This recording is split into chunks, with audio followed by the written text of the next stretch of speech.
Hey everybody, welcome to another episode of Purple Insider. Matthew Coller here with you, and we have some breaking news right off the bat. And of course, my camera is having some issues again, as it so often has during the last couple of weeks, and I apologize for that. I was still getting those things worked out, but we'll work through it because we've got some pretty crazy breaking news here with the Minnesota Vikings as they make a massive trade up. And I mean, wow, they are not giving us any breaks here whatsoever on this free agency period, are they? I wake up this morning, I produce the Friday mailbag that I'm always putting together every week, and then all of a sudden, there we go.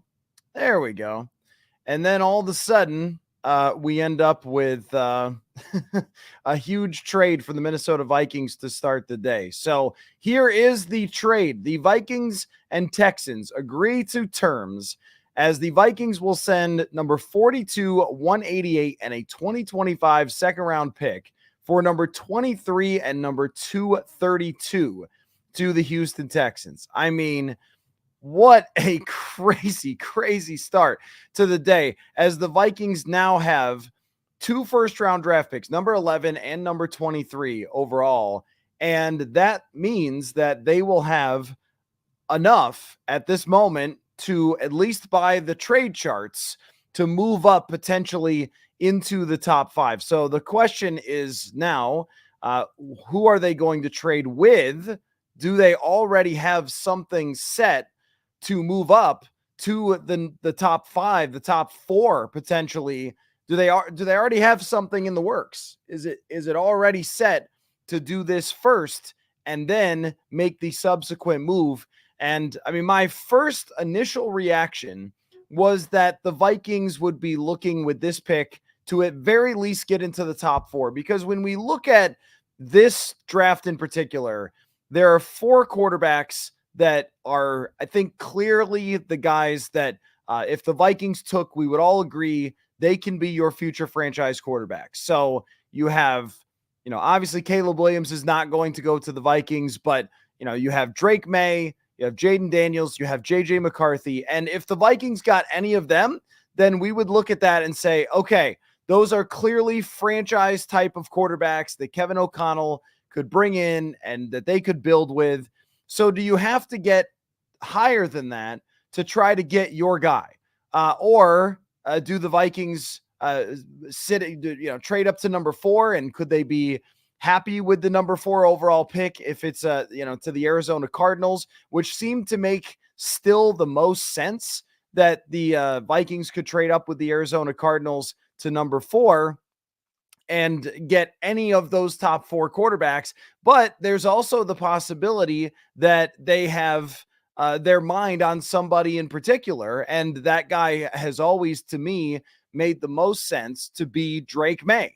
That if they have their eye on Drake May, could they move up to number 2 to make sure that they get him? Could they move up to number 3 or 4 with intel about where Drake May is going to go? All these questions are going to be answered, I think, pretty soon. And Matthew says it here that, over under until we hear about the trade up 2.5 hours, I think, which is why initially I was hesitant to, turn on the old live YouTube machine here. And I scrambled to do so because, there's so much excitement about this trade and so many possibilities. But it is also very possible that this podcast will end up being old with all the speculation very fast because I don't think you make this move if you are Kwesi Adofo-Mensah unless you already know what you're going to be capable of getting, right?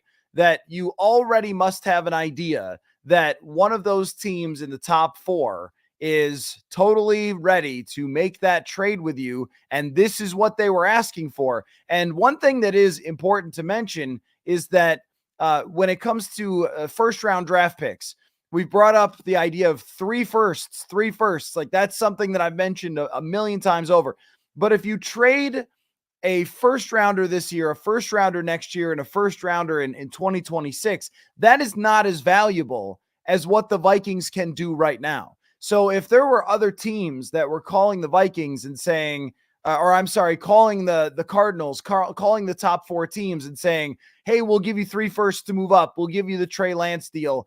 The Vikings, I think, just now gave themselves a pretty big advantage in potentially making a move like this, because now they have the more valuable of first round picks, because this year would be more valuable to a team that's making a trade than next year. So, I'm seeing already the draft value charts and so forth.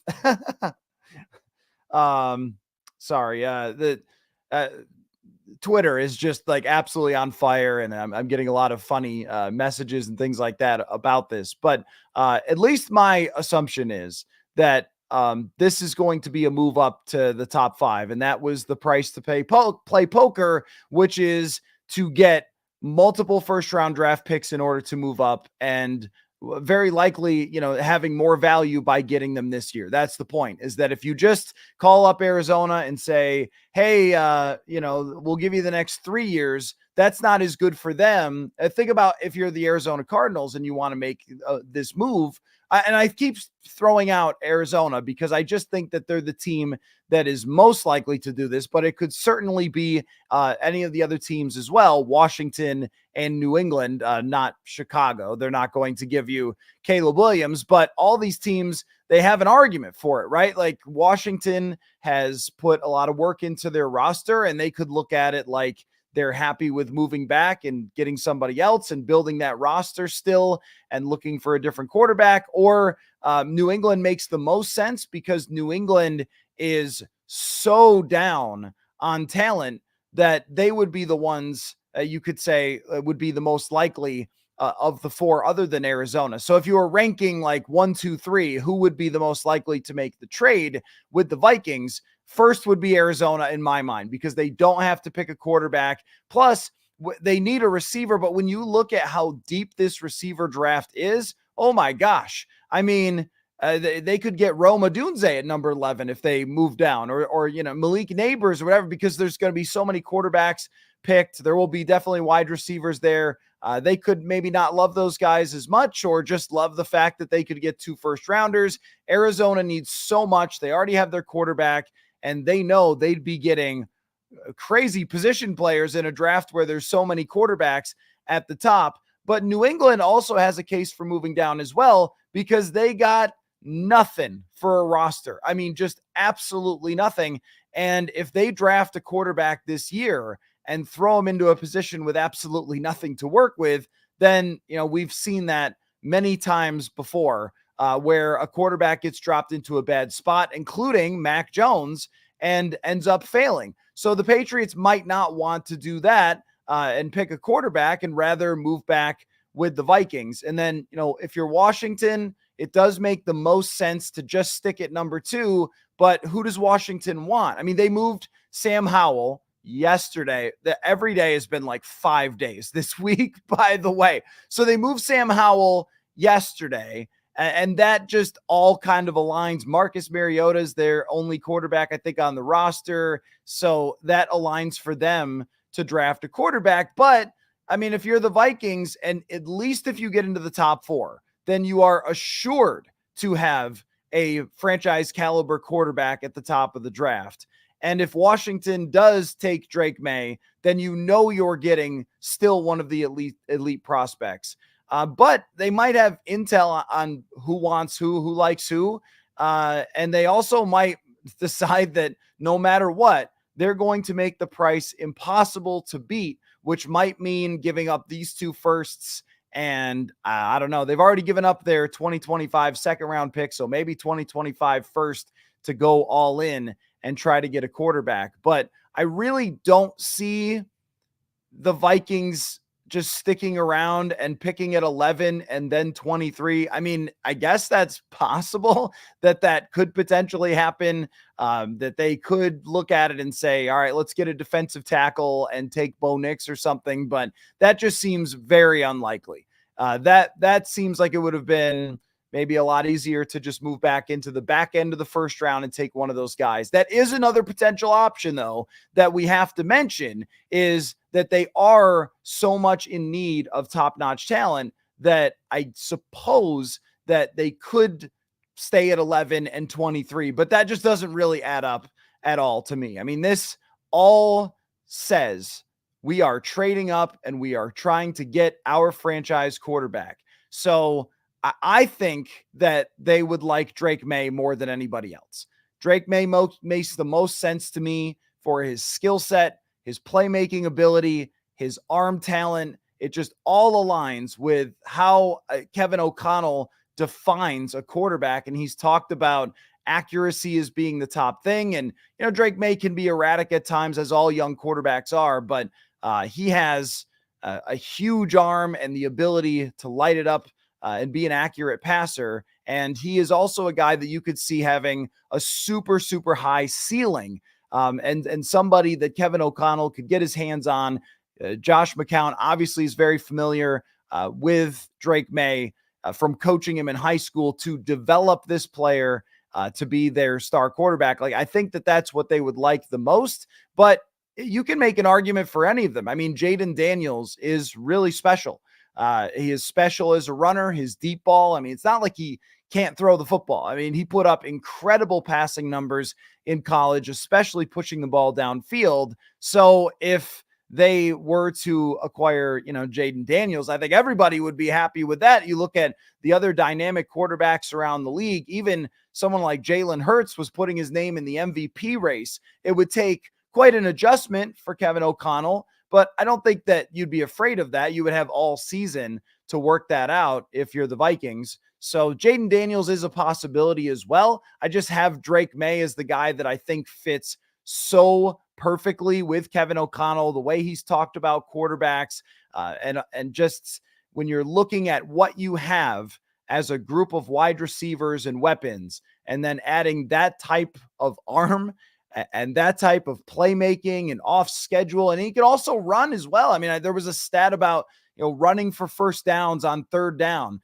that if you're the Vikings, you have really missed out on that part of the game over the last 6 years of having a quarterback that could just take off and get you a first down when things break down. And Kwesi Adofo-Mensah has mentioned that on a number of occasions about how, he wants a quarterback that can, potentially make a play when things break down. So this, what they're doing right now is very likely setting up for a move up to draft in the top 4. And then, I think that even if that was the case, that they got to number 4 and all 3 of the other quarterbacks went, and your consolation prize is JJ McCarthy, I mean, that's a heck of a consolation prize if that ends up being what it is. Because, even though I have more skepticism than some people about McCarthy because of the lack of, time on task is what they love to use, but just the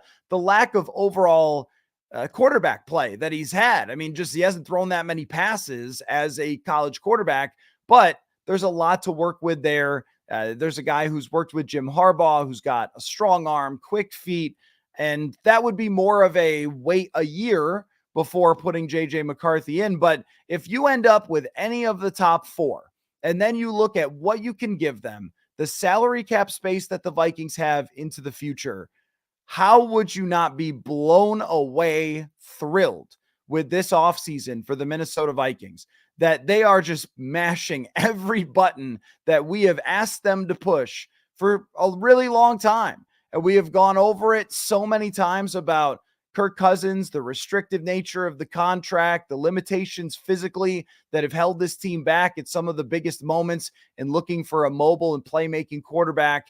And is there any guarantee that if the Vikings do this, that it works? No, there is not. But this was always the quarterback draft class to take that shot. And today, by trading with the Houston Texans to give themselves another first-round draft pick, to try to be the team that the top 4 have to trade with, or whoever, top 3 that could be trading out, to be the team that has so much more draft capital thrown up at the top that Arizona can't turn you down, or that New England can't turn you down because you just are offering them such a massive package of draft picks. To be able to do that, considering all the things that they have done to lead up to this moment, would be not the cherry on top. It would be the ice cream. Like everything else, you sign defensive players. That's nice. You create the cap space over the last couple of years. That's good. All of that's helpful, but it doesn't mean a whole lot if they don't end up with their franchise quarterback this offseason. So now to make a move like this, to trade up with the Houston Texans to get into the first round, to add additional capital to potentially be able to get into the top four is, I don't want to call it flawless execution just yet because we have to see it.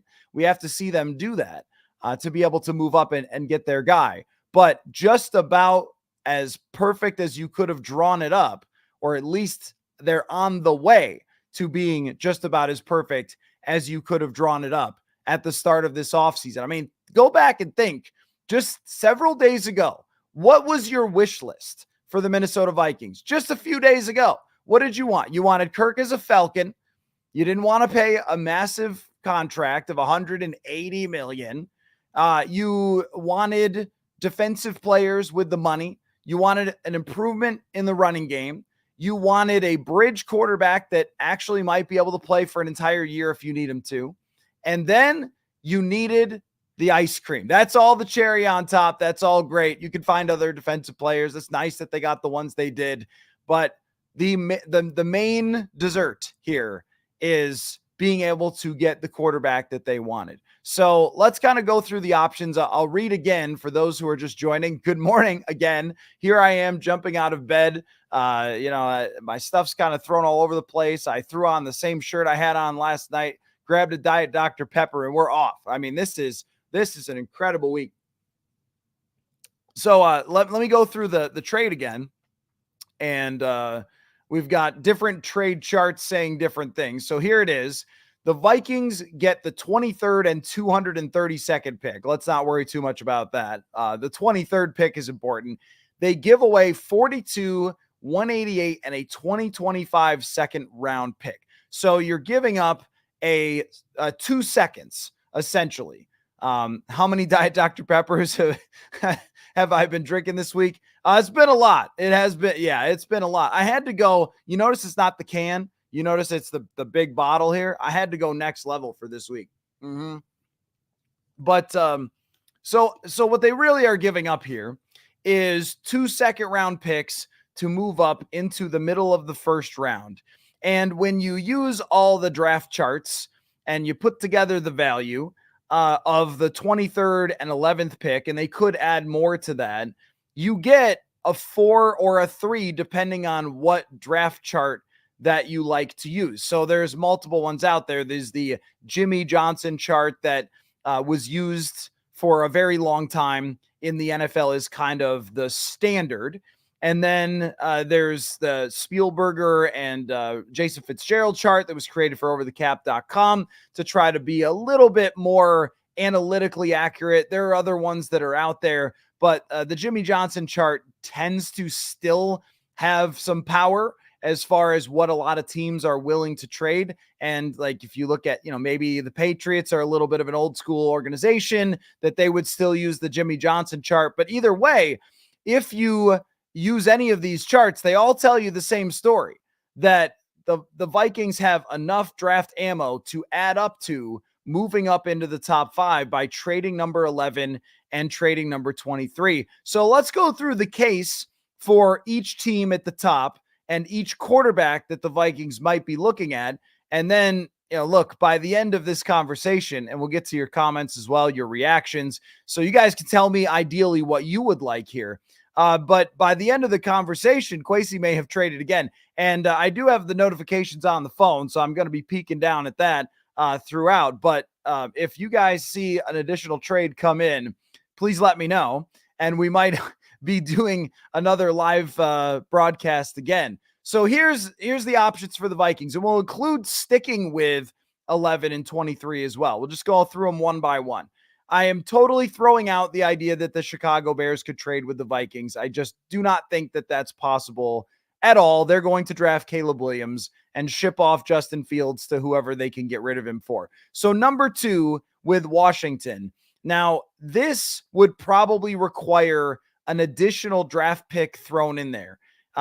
more than just number 11 and number 23. I would guess that they would have to throw in an additional first round pick in order to do that, or second round. Well, they already gave up their second round pick from 2025, but more draft capital in order to move up to number 2. They would have to go crazy in order to do that.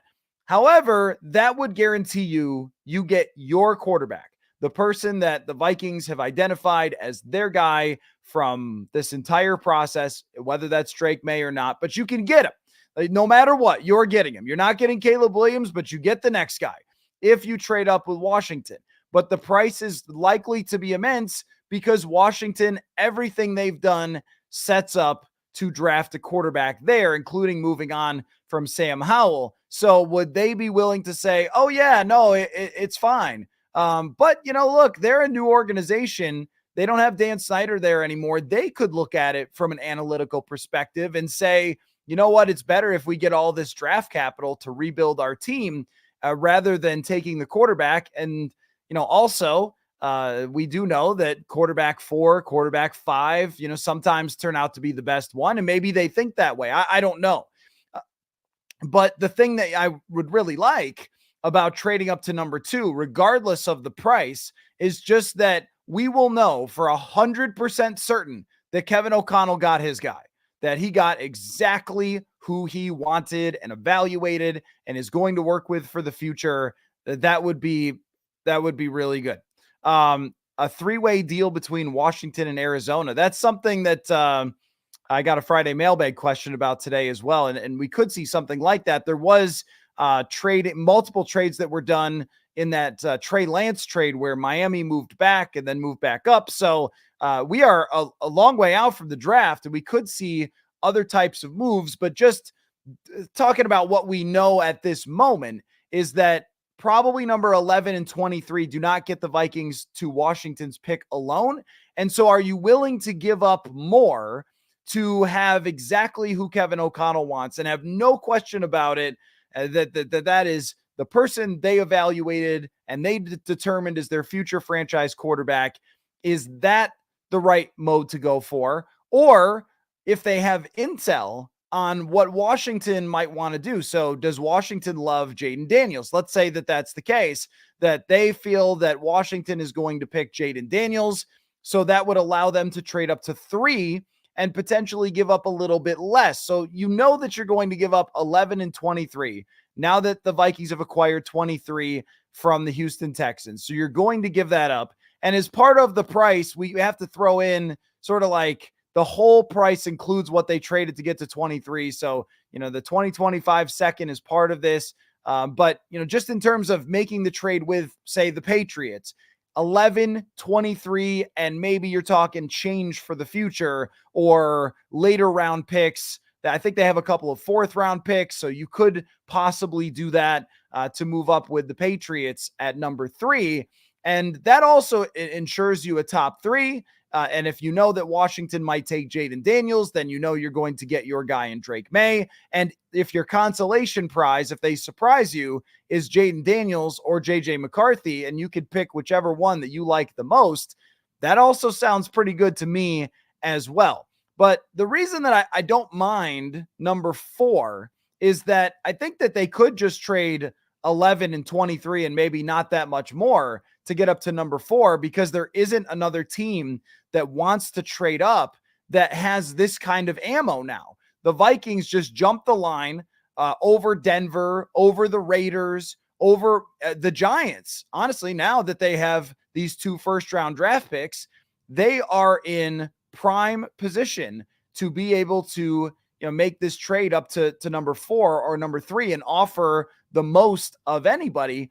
So if it's number 4, then that guarantees you a top 4 quarterback prospect. And I do think that that's a very favorable outcome, even if we're not 100% sure who it's going to be, because we don't know for sure that JJ McCarthy is the 4th quarterback. We just think we know. But if you go back to that 2021 draft, a lot of people thought it was going to be Mac Jones, who San Francisco was taking, and it ended up being Trey Lance. So we are often surprised. There were draft analysts who were reporting last year that it was going to be Will Levis taken by the Indianapolis Colts. And instead, of course, it was Anthony Richardson. So we are surprised all the time in the draft. We assume it's going to go Williams, May, Daniels, McCarthy. But what if it's not? Like, what if New England would prefer McCarthy over Drake May? Because he's their type of guy. Their last Michigan quarterback worked out pretty well. But if it's 4, I would say maybe if it's 5 as well, because we think Arizona's drafting a wide receiver. I mean, 5 is okay for me, because you're still talking about an Arizona team that's not likely to take a quarterback. The only thing with 5 that I don't like is that someone could get to 4. So I think you have to get to 4 at the very worst, or number 3 to make sure you really get your guy. But 4 means you get a quarterback, because if you trade with the Chargers and you end up at number 5, then you still have the possibility that the door open of the New York Giants saying, hey, we're going to go up and we're going to get that guy at number 4. So I think that they need to make this a trade for number 4, 3, or 2. And those are the only things that should really be on the table. And I also am looking at Drake May as just that, like, move everything you can to get Drake May, because he was such a good fit with Kevin O'Connell and Josh McCown. But I don't really care, honestly, whichever guy it is, whichever it is that they like the most, that's the guy that they should go for. And I think that what we know now after this trade, or what we think we know now, and things can change. I want to talk about that other option here in just a second. But what we think we know now is that Kevin O'Connell has his targets, that he knows that this is worth it, and that he believes in somebody or somebodies in this draft. And when you look at the rest of the roster and the way it's set up right now, it is set up for a top quarterback to come in here and be good right away. I kind of think about like a Carson Wentz situation in Philadelphia, where they draft Wentz and it's only 2 years before his team is really, really good. And Philadelphia, if you remember in 2016, when they drafted him, they beat the Vikings in Philadelphia, sort of sent the Vikings spiraling a bit in that season. But remember, they had a lot of talent on that Philadelphia team. They weren't quite ready with Wentz to be a true contender. But there are examples that we can go through of teams that had a lot of things in place and then decided it was time to make that move. And Philadelphia, in that year, they traded up, I believe, to get Wentz. I think so. I think that's right. They traded up to get Wentz, and then they were able to drop him into that great situation, win 13 games, get home field advantage, and you guys know all of the rest. But if that is a comparable to what they're doing now, then they have a chance to bring in this quarterback at the top, put him in pretty quickly, and have success because of the roster they've put together. And you add in the fact that they were able to get defensive talent. I look at this defense right now as needing depth for sure. They need probably 4 or 5 more players to be added to feel confident that they have depth. But already just with the starting lineup, you could see Brian Flores getting them to being a top 15 type of defense. So they have handled this to this moment brilliantly. Absolutely brilliantly. And they've got to get over the finish line, and they've got to draft the right quarterback. And of course, that's always going to be what makes all of the difference at the end of the day, is drafting the right quarterback, having it work out. But if you were to have laid this out, what is the perfect outcome for the Minnesota Vikings at the beginning of the offseason? You would have said they are drafting in the top 4 to get one of the top quarterbacks. You would have said they added defensive talent for Brian Flores to work with, guys who fit with his system. You would have said, well, they need a left guard still. I know a lot of you are saying that. But you would have said, like, they're going to improve the running game. And they've done that with Aaron Jones. I mean, all of these things, all of these boxes that need to be checked, they have been able to check them. So now the answer is just, all right, which quarterback is it? That is really the final question, is which quarterback is it that they are making this move to go get? And who is it that you ultimately end up with? Or, and let's talk about the other option a little more in depth, they could stay at number 11. I see that as very unlikely. I think if they wanted to stay at number 11 and draft a defensive tackle, then they would not have made this effort now. Maybe you would have made it closer to draft time, maybe even on draft night. You see how the board plays out. You trade from 42 to 32, you draft Michael Penix. If they wanted to do that, they didn't have to do it on March 15th. I think that this is the type of move you do early, in the same way that Carolina traded up early, or in the same way that San Francisco traded up early. So this is the type of move that all points that way. But if they were looking to stay at number 11, I think you want to draft the defensive player that you're looking for at number 11 and then wait until 23 for the quarterback. Is anybody all that happy with that, though? I mean, they would have to be very, very confident that that one of those quarterbacks was going to be there, either Bo Nix or Michael Penix. And I don't think you want to do that. I don't think you want to let Jesus take the wheel, or whatever people say. Like, I don't think you want to leave it to fate in whether Denver or the Raiders is going to draft a quarterback. And they could stay at 11 and then also get another player. But why would they do that if they were looking for another position player? It doesn't seem like that would make any sense if they were looking for number 23 to be a different position player. The only other option would just have to be number 11, they take Nix or Penix, number 11, they take a defensive player, and then 23, Nix or Penix. But in comparison to going up and getting one of the top 4 quarterbacks, I see it as so much more favorable to go get your guy. Go get the guy that you want. Don't wait for consolation prizes. And I felt like this last year when the Vikings were reportedly trying to make trades up and it didn't work out. And then they had a chance to take Will Levis. And there were a lot of people that came on the show and in reaction said, hey, they should have just taken Will Levis because he's a good prospect. He's got a big arm and they should have taken a shot. And as much as I believe in taking a shot at quarterbacks, I've never wanted Kevin O'Connell to just roll the dice.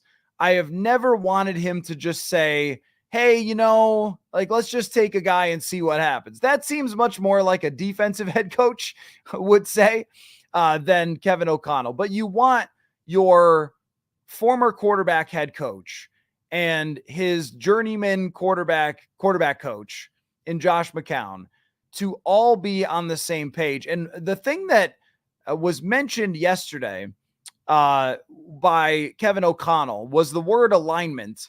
And it's been tossed out there, not by this show necessarily, but by other folks, about whether the Vikings are aligned. And that's been brought up. Like, are they on the same page? Kwesi Adofo-Mensah, Kevin O'Connell, and the Wilfs. Because Kevin O'Connell was really staunch about wanting to bring back Kirk Cousins. And he was even, very adamant about it yesterday at the press conference where he talked about how, it seemed like he thought Kirk was coming back. He didn't say that, but it sort of felt that way, and how close he felt with the offense and how close he got with Kirk Cousins. And so, but the alignment would have to be that option B also works, right? To be aligned. And option B in this case from Kirk Cousins, which may have been O'Connell's first choice, is to draft someone at the very top, to not ask him to develop a middle round 24-year-old guy, or to hope and dream on somebody's ACLs staying in good shape, or working with decent but not great tools. I mean, no, you don't want that. What you want is working with the quarterbacks that have the best tools that belong at the top of the draft. And what you're going to hear no matter what happens is some people will say, well, quarterbacks go bust sometimes, so they shouldn't do this. And of course, that is true, that quarterbacks sometimes don't work out. And one of them is on the roster, Sam Darnold, who did not work out with the New York Jets. And that's true. But at the same time, there's always the person who wants to, bring the whole room down. There used to be an SNL, like Debbie Downer type of skit I don't remember exactly how it went, but it was basically where every single time someone would bring up something good, they would bring up some like travesty or whatever. And that's kind of like what everyone does in comment sections when we talk about quarterbacks is every time it's brought up, well, this guy, here's his skill set, here's why he could succeed. Then there's always a person that comes in and says, but do you know that some quarterbacks didn't work out? I did know that. But when we look at the position that a lot of the quarterbacks that didn't work out were put in, we often can pretty easily tie that together with the result, right? With Sam Darnold is a great example of a quarterback who's put in a really bad position at the start of his career, and he failed in part because of the New York Jets and because of the Carolina Panthers. And then he plays for San Francisco in one game and looks kind of like a different guy. And you're like, yeah, that's the thing, is that the Vikings have weighed the odds in their favor so much with Justin Jefferson, Christian Darrisaw, Kevin O'Connell. Drafting Jordan Addison last year was definitely about replacing Adam Thielen as wide receiver 2. But in the back of their minds, they also had to have been thinking, if we hit on this draft pick, which they did with Jordan Addison, then our life for our next quarterback could become very, very comfortable. And I think that that's the big thing here with this trade and potentially setting up to trade into the top 4 is whatever quarterback you get. If there was a 50% chance of a top 5 quarterback working out, it's 60% because he's here or 65% because he's here. And I'm just going to take those odds 100 times out of 100, because what we see right here is the antithesis of what the Vikings have been. That over the last 6 years, the Vikings have been a team that was a road cone for competing teams to go around to win the Super Bowl. That the Vikings were a team that was a tough matchup at US Bank Stadium en route to trying to actually compete. So for Philadelphia, or, the Vikings go to Philadelphia. For San Francisco, the Vikings are a road cone for those teams. Even Dallas, that they haven't gotten deep in the playoffs, but Dallas is a Super Bowl type of contender. The Vikings are nowhere near them and haven't really been this entire time over the last 6 seasons, especially in the last 4 seasons with the roster kind of floundering. And even when they won 13 games, they never really got close. So the Vikings have always just been this team that somebody else is sort of passing by en route to somewhere special. And now what they're doing here, assuming that they are going to trade up and try to get a top 5 pick here, top 4 pick. What they're doing now is taking a shot at being one of those teams that's flying by the road cones. So instead of being just a fairly competitive team and, just, okay, well, you exist and you're a tough matchup and you have a good stadium and, hey, Kirk's pretty good. I mean, that's not what they are if they are able to trade up and draft Drake May.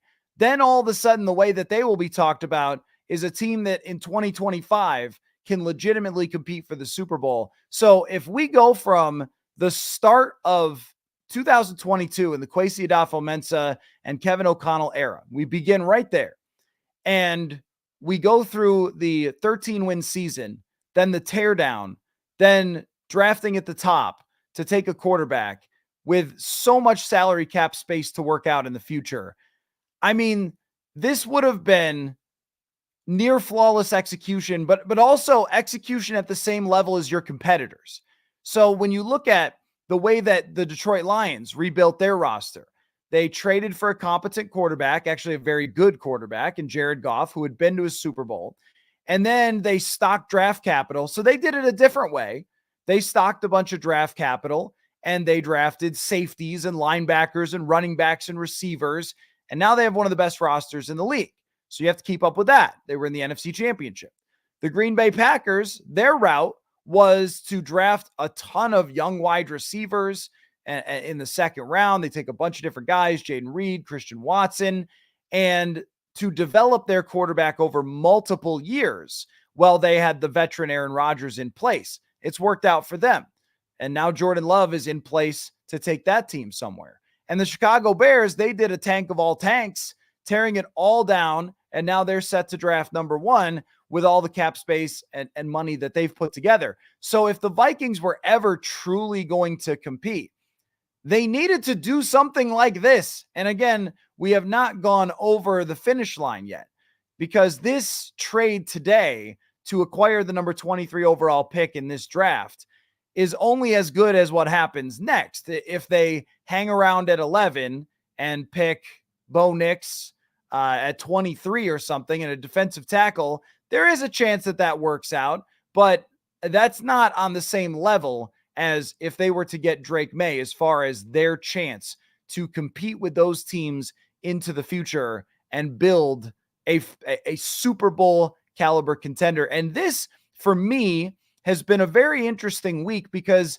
a good number of you are new to the show, and welcome. I really appreciate everybody stopping by. But also a lot of you have listened to the show for a very long time, going back to when I first arrived in Minnesota with 1500 ESPN in 2016. And if you followed the show for that long, then I think you know through this entire Cousins era, my frustration in feeling like they were never really trying to chase a championship.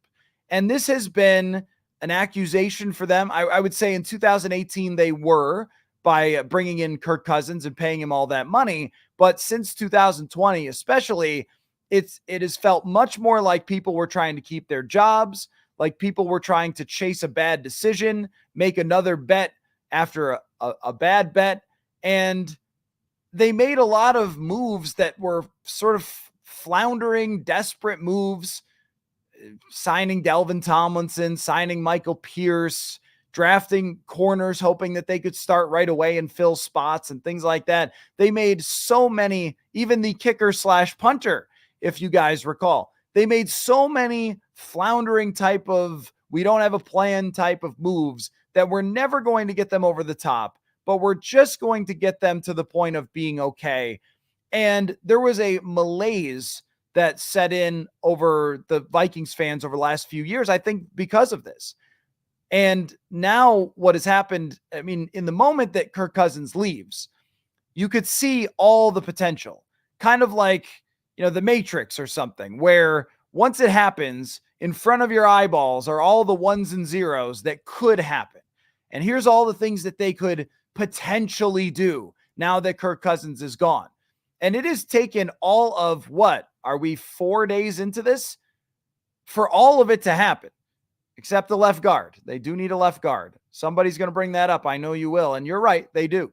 But all of the things have happened that we could see in the moment that Kirk Cousins left, if they are able to turn number 11 and 23 into drafting a quarterback at the top of the draft. And for those who are just popping on, welcome. Good morning. We've got a Vikings trade. If you're just finding out about this, the Vikings get the 23rd pick in this year's draft. They use 42, 188, and a next year's second round pick in order to do so.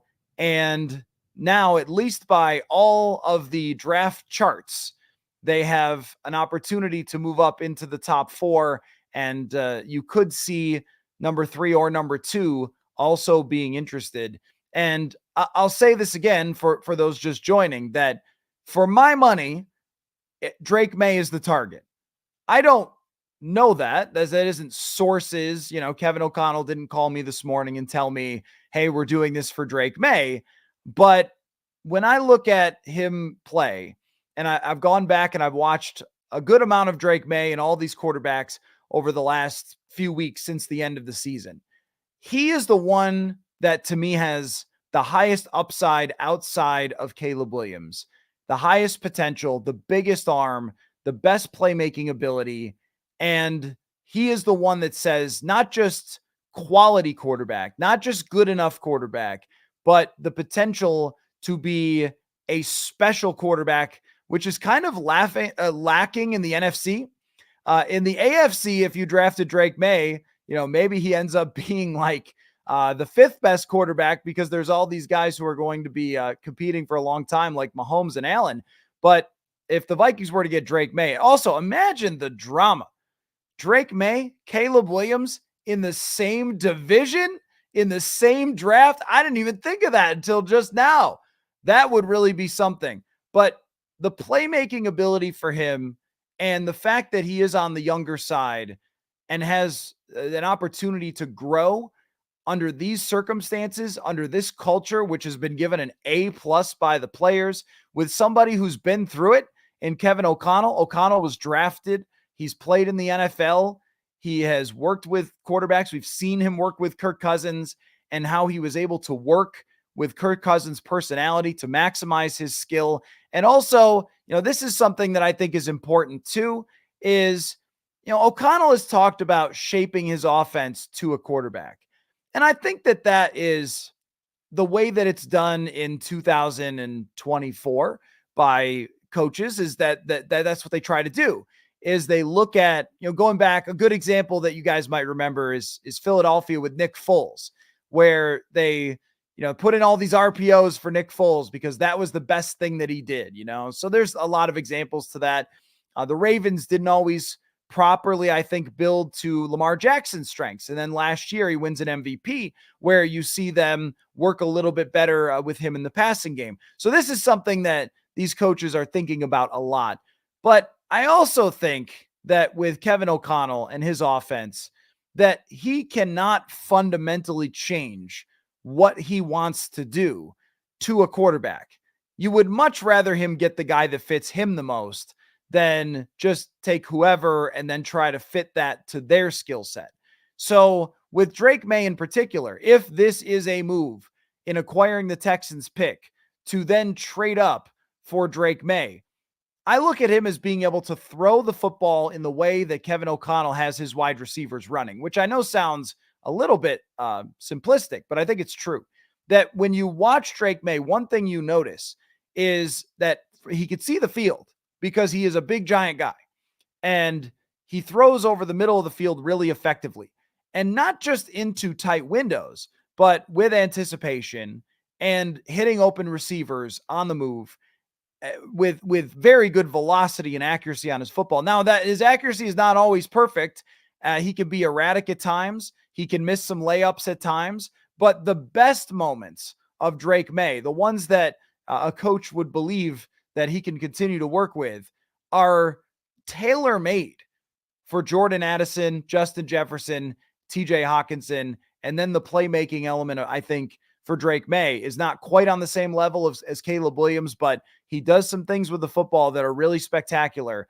And so many times over my time covering the Vikings, I have felt watching Kirk Cousins like there was a play to be made and it didn't get made.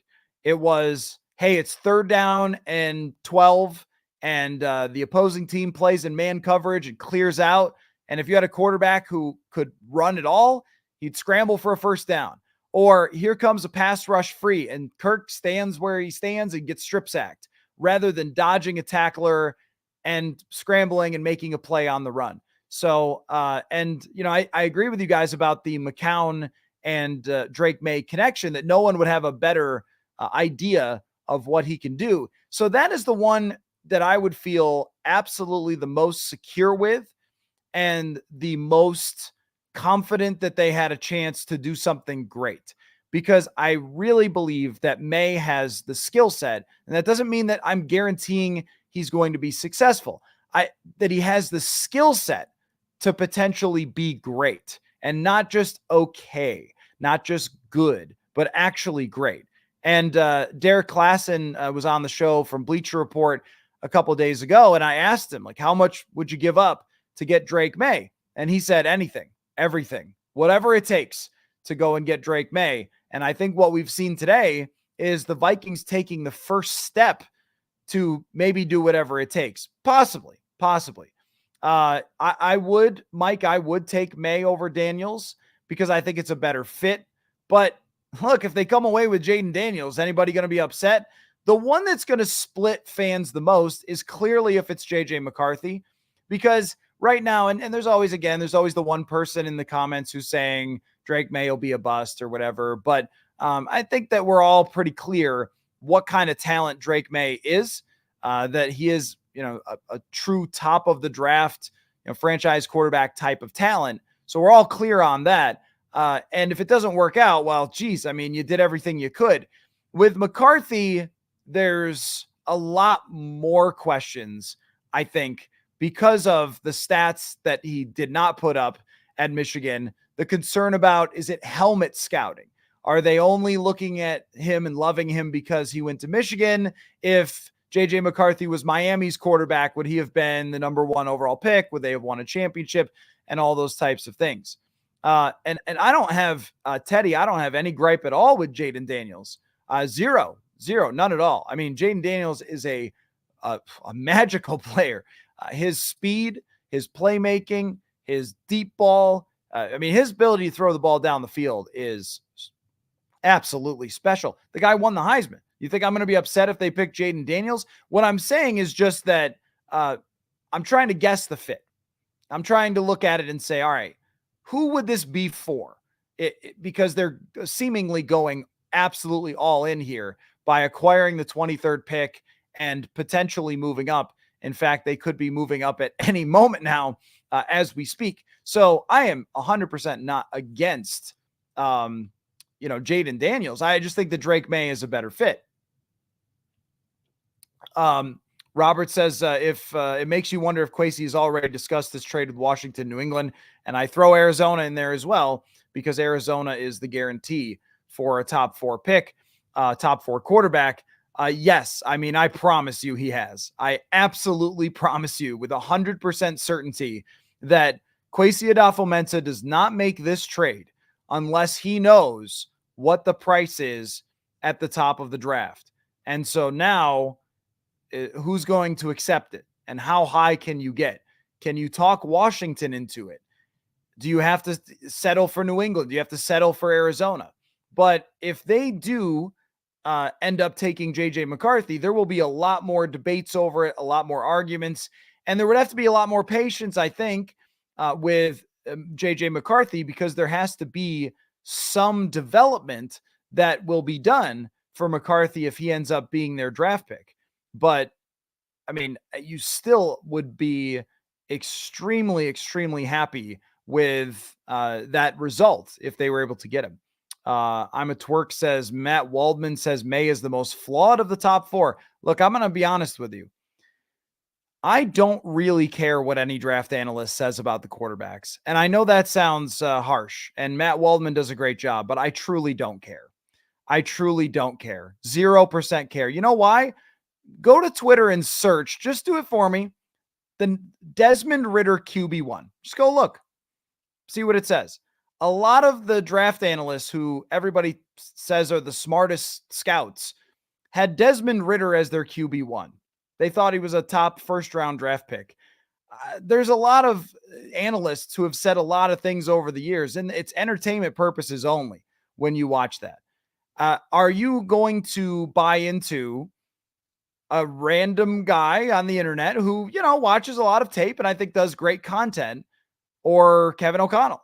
I mean, look, that doesn't mean he's going to be right. And Kevin could be wrong just like Matt Waldman or anybody else. And again, this is not about Matt Waldman or Chris Sims. I watch those guys. I like those guys. I am interested in what they have to say as well.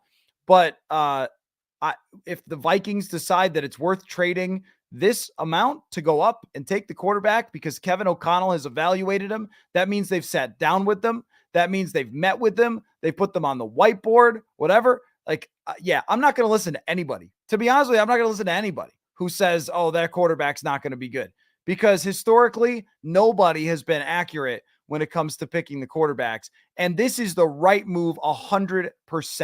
And that's the thing, is that, you can have opinions and analysis on whatever quarterbacks, and we're all allowed to do that because that's what makes this so much fun and so great. And so I'm not against, Chris Sims or anybody else analyzing the quarterbacks at the top of the draft. But do you think I'm going to downgrade the Vikings move to get Drake May because Chris Sims said so? Of course not. Hell no. Are you serious? And that goes for anybody. That goes for anybody, because I've known that the smartest football minds have gotten it wrong. And honestly, some of the dumbest have gotten it right. So, I am 100% in support of them going up and getting whoever they believe in most. And I'm not going to be worried at all about one guy or another's film analysis. And we'll get many opinions and so forth on the show. And we'll talk about all the details and whatever else. But I'm not going to say, oh, the Vikings made a mistake because Chris Sims said so. I don't give a bleep what anybody says about it if they're willing to do it, because it's right. It is right to make this move. Do I factor in what conferences they played in? Not at all. No, I don't. I don't think that has anything to do with anything for what kind of prospect somebody is. Ben Roethlisberger played in the MAC. I mean, what was it, Big 12 where Patrick Mahomes played? Well, I don't even know what conference Wyoming is in. So no, not at all. And look, I mean, right. Chris Sims liked Kellen Mond. I like Chris Sims. I think he's a good broadcaster, and I think he's an entertainer.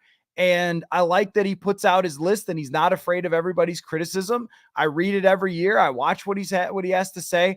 I'm just not going to degrade the Vikings' decision if they draft Drake May because this analyst or that analyst doesn't like him. Because you can always find on the internet somebody saying something at all times. So there are so many people who comment on a quarterback and who watch tape and who analyze and those things, that someone is going to be saying it's the best pick. Someone's going to be saying it's the worst pick. But what I look at is their process for making the decision. If they can ultimately get up there and take Drake May, or if they end up with McCarthy or whatever else. I mean, I'm going to look at the process of the decision. The Mountain West. Sorry, Wyoming fans. The Mountain West. Great conference. Super fun. Love them during bowl season. They're always a lot of entertainment for the Mountain West. But that's the point. Like, I don't care who played where at what college. It's really about the player's skill set. The SEC is a great conference. It probably gives you a good idea of if a quarterback can play, but there's been lots of busts from there and lots of success stories from there, just like anybody else. So again, the helmet scouting is just not something that I'm into. The point just being that what this would be is completing the circle. That's how I look at it. Is they started out in a spot where they were a competitive team, and then they went down last year because it was the right thing to do. And imagine if they had paid Adam Thielen, Dalvin Cook, if they had added void years to all those guys' contracts, and what a bad position that would be right now. But instead, they were always moving in a direction, right?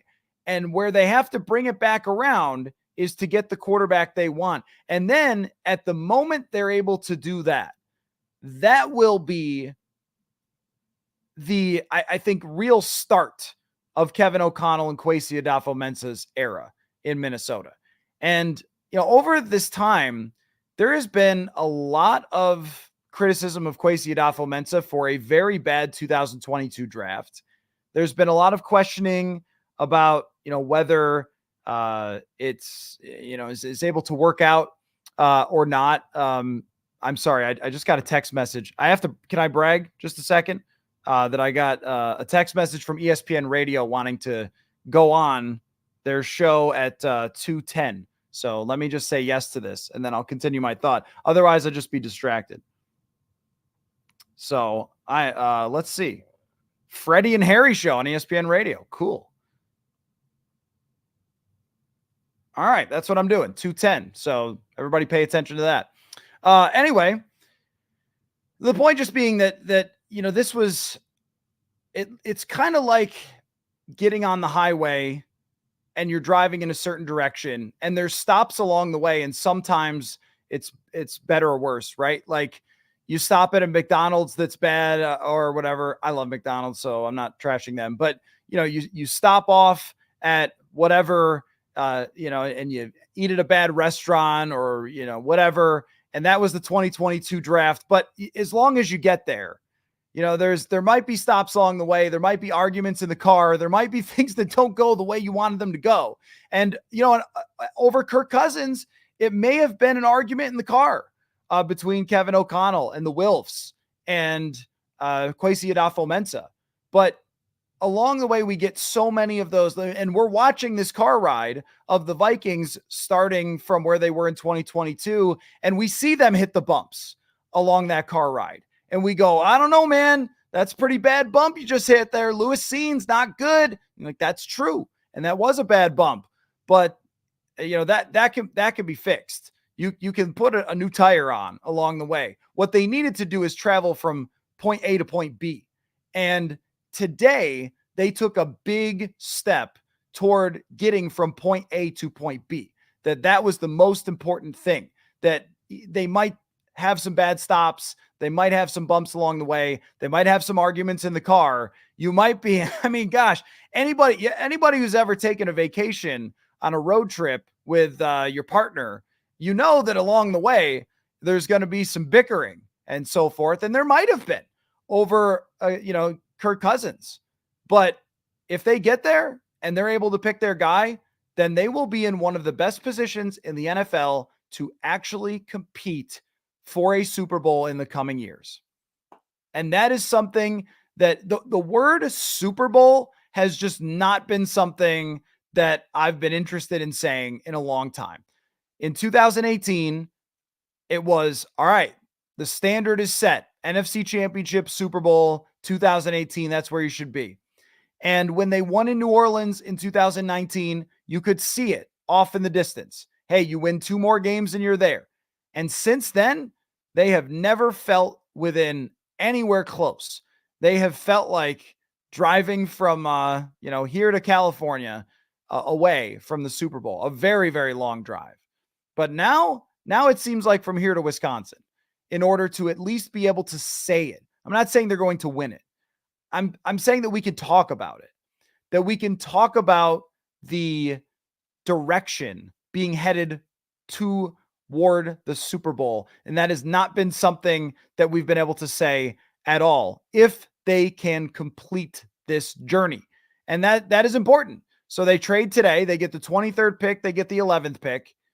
And our assumption is, if you're just joining again, hey, welcome.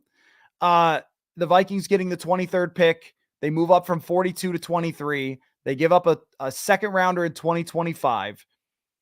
And these paired together by any of the draft charts that you use is enough to get to the top 5. And it cannot be overstated, so I'll say it again, how important it is in this race to trade up.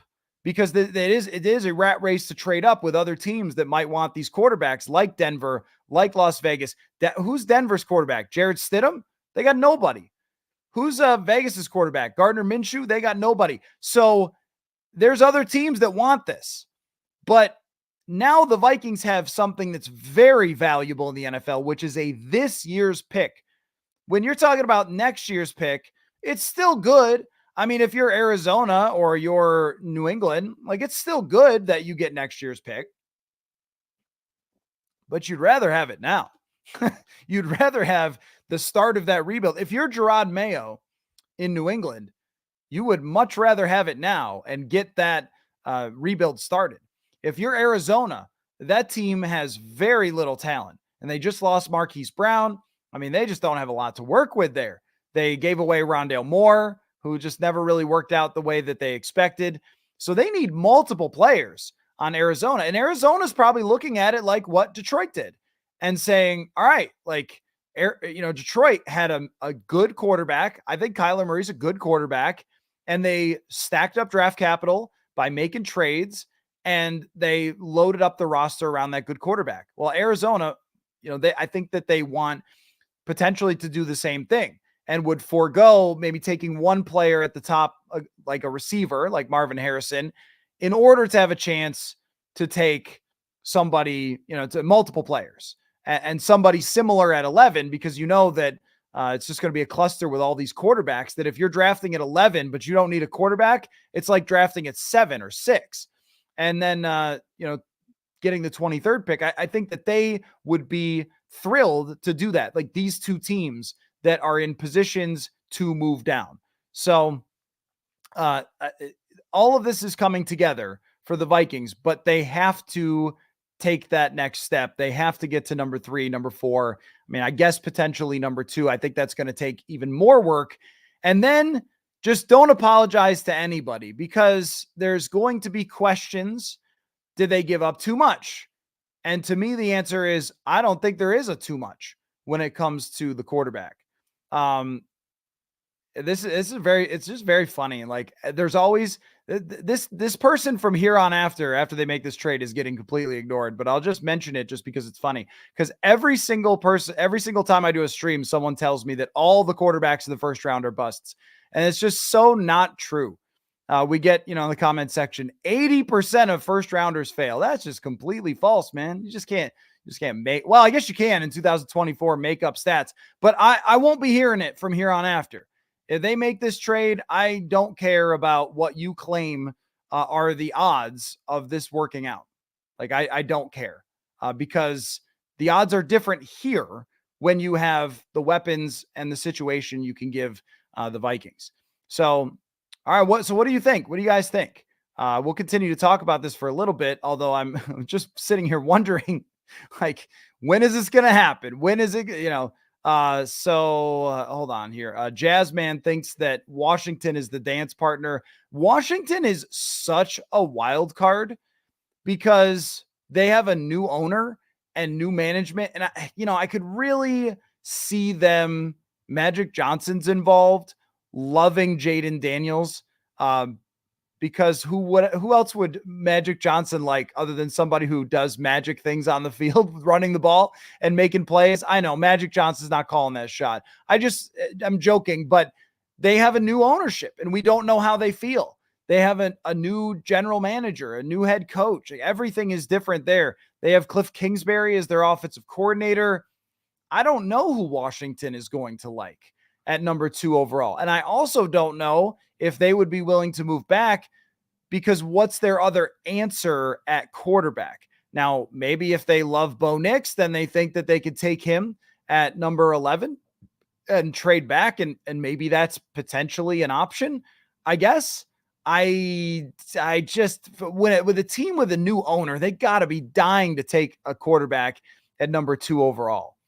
So, Joe says I'd be somewhat surprised if another trade isn't announced today. And, I was thinking for that exact same reason that, maybe I should wait to go live and have this conversation, but judging by your guys' enthusiasm for this, I made the right decision in deciding to go live. So good morning to everybody. And you've seen me sort of wake up as we speak, get a little Diet Dr. Pepper going and, kind of talk through this myself. It's one of my favorite parts of this week has been, like, you're hearing me think it out in real time, because even though I have pondered this, like, this is a very much surprising move that they pulled this off to get the number 23 overall pick.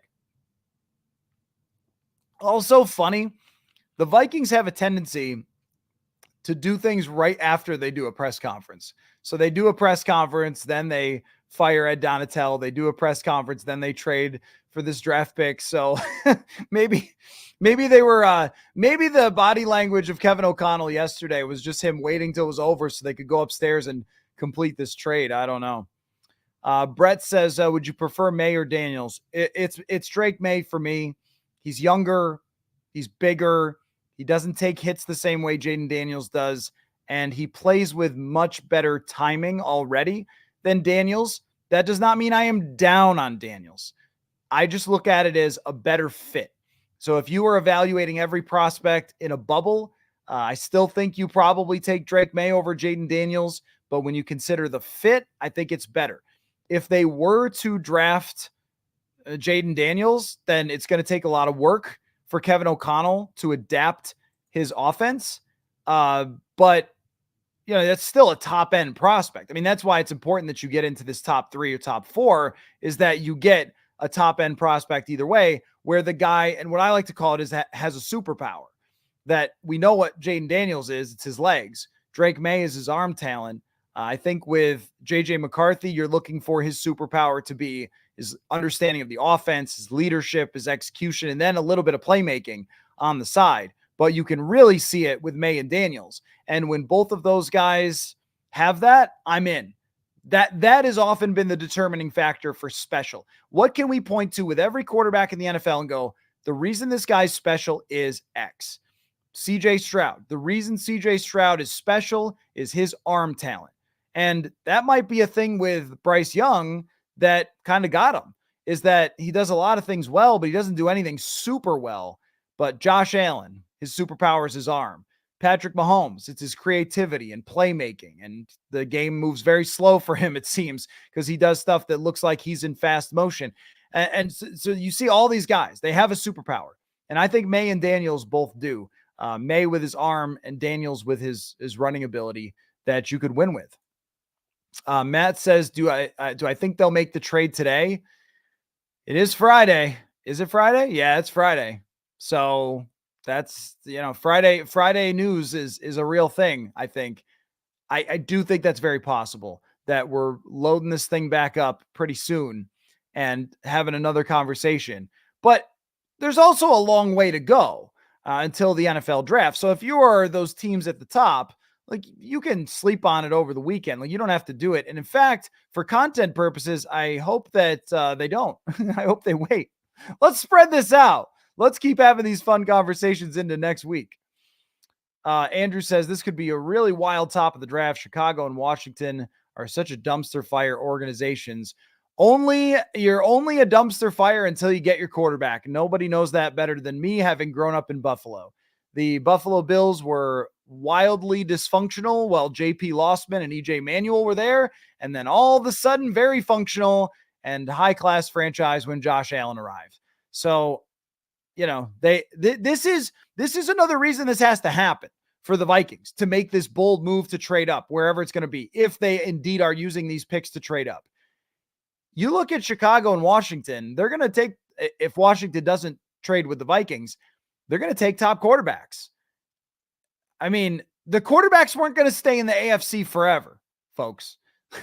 And I would not also count out Bryce Young as eventually being good, or that team being good. They've added a lot of talent. So you have multiple number one picks coming into the NFC, and you already have, Brock Purdy with several more years on his rookie contract. Jalen Hurts is still in Philly before he gets super expensive in the coming years. Like, you're going to have to do something big in order to have a chance to really compete with those teams that are on their way. Again, the quarterbacks were not going to stay in the AFC forever. There was going to be bad NFC teams that drafted high and got quarterbacks and spent cap space and all that stuff that we've seen Chicago do. And not to mention the Lions. Jared Goff is not old. They're going to be there for a while. They probably have a 3 to 5 year window. So if you were going to compete with Chicago, with Washington in their rebuild and the good teams that are already there, you have to go get this guy who could be a difference maker. You can't just hang around with decent or with okay. You got to aim for better. And I think that's what they're doing here. And that's why I mentioned about the draft trade charts that inevitably you will see when the Vikings, if the Vikings make a trade up to the top 4 or 5, well, they gave up this much and it was worth this much for the other team, whatever won the trade. But I remember that same stuff for when the Chiefs traded up with Mahomes. They traded up, I think, with Buffalo, and all the people that I knew in Buffalo were like, Kansas City, what are they thinking? Silly gooses, they lost the trade.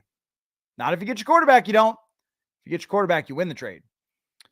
Nick says, I hope the move up happens soon. I can't sit on this until April 25th. Now, that is very much true, and I agree with you on that. But once it happens, then the intrigue just goes through the roof of which quarterback they really want at the top of the draft. Matthew says, I think they trade to number 3. New England has too much to pass up on what Minnesota can trade, needs too much. Yes. So if I am New England, I'm feeling kind of the same way, but they need everything. They are so lost in the woods that they really do need everything. But when they brought in Jacoby Brissett, my first thought was, okay, they want to draft a quarterback and have this guy be his mentor. That things do change fast in the NFL. You can draft number 3 and build a team pretty quickly. We saw the Cincinnati Bengals do this with the number 1 pick. We saw the Rams with Jared Goff, Philadelphia with Carson Wentz. Philadelphia was better, actually. I shouldn't use that as an example. But the Rams, when they drafted Jared Goff, they were horrendous. Oh, my goodness. They were just so bad. And they turned around very quickly. Cincinnati was an absolute joke. When Joe Burrow went down, they couldn't even come close to winning games. And then they were in the Super Bowl the next year. So the Patriots may view it that way. They may view it as like, all right, we got to just take our guy and then, we'll build the rest around him. I don't know. That's why I continue to bring up number 4, because it guarantees that the Vikings get one of those top 4 quarterbacks, and Arizona has the least to sacrifice by moving out of that pick.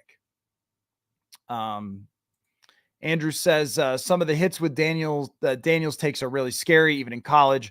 More worried about injury with him. Yeah, generally speaking, injuries and running quarterbacks have not been maybe as correlated as people will act like, put it that way. Like Lamar Jackson has had some injuries, but Lamar Jackson has also then had plenty of full seasons. Lots of quarterbacks get hurt. Kirk got hurt last year. He never gets hurt. But Daniels does run himself into trouble like that. Can you work that out of his game? I think that's possible that you can. I mean, with Daniels, there's going to be something scary about all these guys. That's how it works when you don't know the answer to the question of like whether someone is actually good. You're going to be scared that Drake May will never really work out that erratic nature of his play. You're going to be scared that Jaden Daniels will get hurt and that he won't process fast enough to get the ball out on time. You're going to be worried that J.J. McCarthy will never reach that upside, and all that leadership and everything else stuff was just based on him winning a championship in college and not really on his skills, no matter who it is. And look, in Chicago, they're looking at Caleb Williams going, oh, well, is he going to be able to handle the media? Is he going to be a crybaby? Does he want, whatever, a part of the team and all that? Every quarterback who's ever come out in the draft has had something you're really afraid of. Every single quarterback, and all the great ones for sure. There was the talk last year with CJ Stroud that he wasn't enough of a playmaker. Turns out he is. I mean, there's always going to be those questions about whoever you take. And it's part of what makes the discussion so fascinating, but also you just have to remember that no quarterback has ever come out of the draft perfect, and it's going to take time. Brett says, do you like JJ McCarthy? Personally, I have not been sold on that idea. That's my own opinion. But as I was just saying about draft analysts who study this stuff closer and their lack of accuracy, I would say the same thing for myself. From my own watching of JJ McCarthy, I did not feel like I saw a franchise quarterback who can play at the level of the guys we talk about as the best in the NFL. But given this position in Minnesota and the coach and the receivers and his character, he played for Harbaugh, like his ability to run play actions and bootlegs, effectively throw on the run, his quick feet, his physical ability, the fact that you can develop him over a couple of years and you have Sam Darnold to play if you don't want McCarthy to play right away. I like the idea. So I am very, very, okay with them drafting JJ McCarthy if that's what they do. So I have more skepticism about him than the other prospects, but I'm also completely fine with them drafting McCarthy if they end up doing this. Cortland says, part of my, let's see, are they packaging 2 picks or 2 players and getting Knicks or Penix late? Yeah, if this is not a package to trade up, I'm not going to say I'll be baffled, but I'll be a little perplexed. Because why give up so much to get that far into the first? The only reason would be when you look at the draft charts and the value charts, that's what could get you up to the top. So rather than trading up to 30 or to 32 to get Michael Penix or something, then you're trading up to 23. And, also that's not trading ahead of Denver or ahead of, the Raiders, other teams that might pick those quarterbacks. So it'd be a weird trade if they just stayed with this. And I think that they have to know that they are very close to a deal to move up into the top 4 if they are making this move today, rather than just picking a quarterback at number 11 overall, because they could have just done that. If they wanted Nix or Penix, they could have just gone, number 4 or number 11 overall. Miles says, if you were to compare the top 3 quarterbacks to current quarterbacks in the league, who would you compare them to? You guys will have to give me some of yours. I have not thought this through super well as I try to answer this question. I brought up with Drake May that Matthew Stafford is my comparison for him, because Matthew Stafford does crazy stuff too. Like Drake May does crazy stuff sometimes, so does Stafford, but the high end is freaky arm talent, big giant dude, can throw over the middle of the field. I'm going to mention that 100 times because that's a very important skill to me. And, I think that, like, if you're Kevin O'Connell, that's why you like Drake May potentially, is because he reminds you of the guy that you won the Super Bowl with. With Jaden Daniels, it's natural to go Lamar Jackson, and I think his running ability is comparable to Lamar Jackson, but I don't know that. See, Lamar has become a very effective passer, and that might be something that happens to Jaden Daniels as well. And he can throw, but Daniels throws a better deep ball than Lamar Jackson does. I think like a more precision, more accurate down the field. But Lamar gets the ball out on time more than Jaden Daniels. But Jaden Daniels is also super young. Like, it's just so hard not to make that comparison when you see him run, because it's special. So he has Lamar or Justin Fields running ability. You'd be afraid that he would become Justin Fields because he gets sacked a lot. That would be something that would be really concerning. But maybe there's more of a Jalen Hurts type thrower with Lamar Jackson type runner. Because one of the things with Justin Fields is that he had to be kind of like coaxed into just taking off. And I don't think you have to do that with Jaden Daniels. I think that's a major part of his game. So that one's, what if Tyrod Taylor was like better? Like that's what Jaden Daniels could be, is like a bigger, like if Tyrod was bigger than something like that, maybe. And go back and look at how Tyrod played for a couple of seasons when he was, at his best. If you had a little bit better version of that, like that's a really good quarterback. So it's not a slam because Tyrod's become a backup. And for JJ McCarthy, it sounds like a diss, but it's not, to say Alex Smith, because Alex Smith won a lot of games and went to an NFC championship. He's thought of as the guy that Patrick Mahomes took over for, but like I could see that type of quarterback where it is a little bit more like game managery, which again is not a terrible thing. Like that's what Brock Purdy was doing last year. It's a little bit more game managery. I'm sorry. Jeremiah Searles just sent me a picture of Drake May. So just so you know, I'm not alone in thinking about who they should draft as their quarterback. But anyway, so yeah, I guess I think of McCarthy as like an Alex Smith. And if you look at Alex Smith's career, it was a success in San Francisco. He got with this close. I mean, they're one drive away from the Super Bowl. He won a ton of games in Kansas City. So, I mean, if that's what they got on a rookie contract, you've got a chance to win a lot of games. So it's kind of how I'd look at it. But I got to think those comparisons over a little bit more. That was kind of just off the top of my head. Let's see here. What else is on your guys' mind?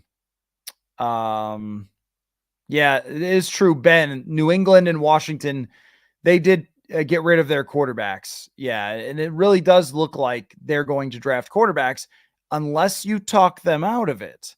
And that may be the goal here is, can you talk them out of it? Brett says, if we were at 3, would you think that JJ might be a better fit than Daniels, even though Daniels may have looked better? That I would be really interested in their decision. I don't want to go on assuming that Kevin O'Connell would like McCarthy better just because he's more of a pocket quarterback. I mean, I tend to think that, but Kevin O'Connell, when he played, was a running quarterback.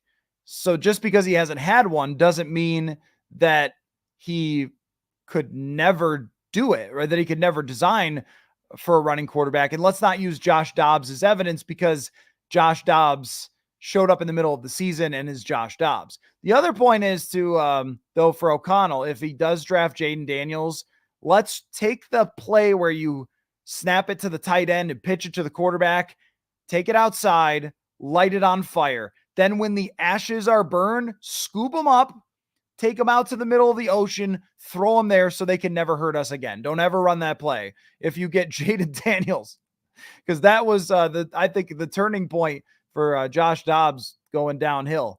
But look, if last year's, and this, haven't you all known this?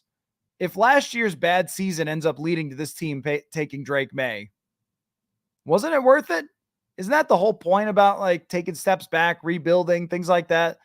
Is that in the long run, it'll be worth it. But of course, they have to execute this first, which is to get up to the top 4 to get one of these quarterbacks. From Randy, I think McCarthy has just as much talent as May, arm talent as May. It's just never been showcased. I just don't agree with that. I think if he had as much arm talent as May, they would have thrown the ball more. But it's a different kind of thing. Like, he has arm strength, but right now for McCarthy, everything is a fastball. It's just like winding up and letting it loose.